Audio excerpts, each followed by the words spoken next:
Фудбалскиот клуб Љуботен од Тетово реагира на одлуката за нивно исклучување од Трета лига Запад. Тие тврдат дека одлуката е нерегуларна. Биле оштетени во неколку надпревари кои поради нарушување на комет системот на лиценцирани играчи требале да ги добијат службено. Ваквиот систем функционирал во останатите делови од Третата лига, но не и во случајот на Љуботен, вели председателот на клубот Мирко Видоевски. Ние по ковид систем видовме дека двајца играчи на ФК Братство Лисичани и еден играч на ФК Шемшово не се внесени по ковид системот на денот на одигрување на надпреварот. Значи овие играчи немале право да настапат со нас и автоматски ако се внесени по ковид системот требаше да ги добиеме надпреварите со службен резултат од 3:0.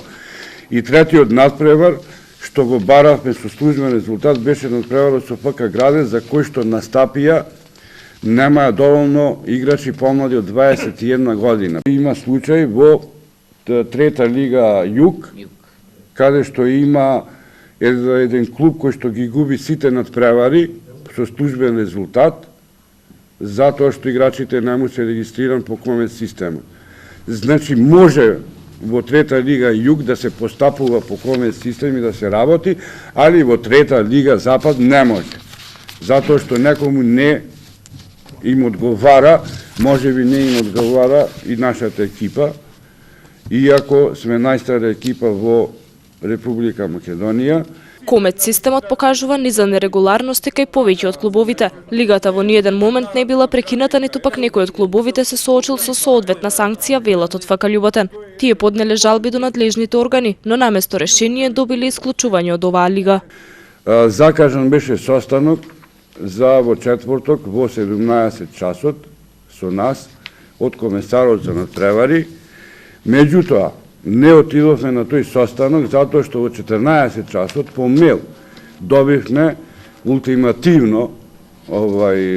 ултимативен допис од комесарот за надпревари, доколку не доставиме до 14 часот на стадион каде ќе го играме надпреварот, ќе бидеме исклучени од лигата и ние фактички таа била одлука негова, му одговоривме дека тогаш паѓа во вода состанокот кој што го закажавте со нас да поразговараме за состојбите, бидејќи наступувате ултимативно. Значи играјте го надпреварот, па после ќе видиме.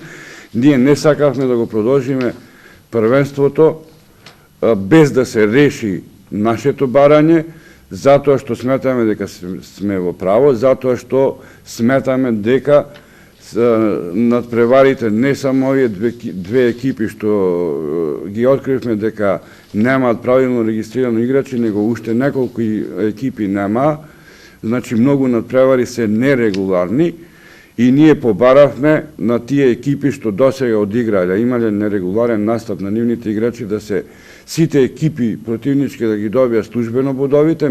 Надпреварот требаше да се одигра на 19.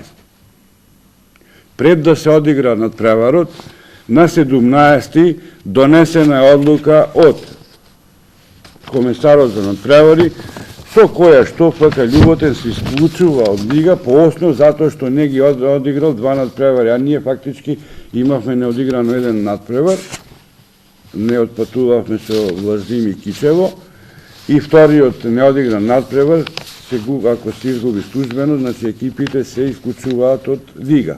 Меѓутоа, нас не исклучи од лига пред да го одиграме вториот надпревар или да не го одиграме. На 19 требаше да го играме или на 20. Од ФК Љуботен најавија дека ќе се жалат до Фудбалската федерација на Македонија, а доколку проблемот и тогаш не биде решен, ќе се обратат и до ФИФА и УЕФА.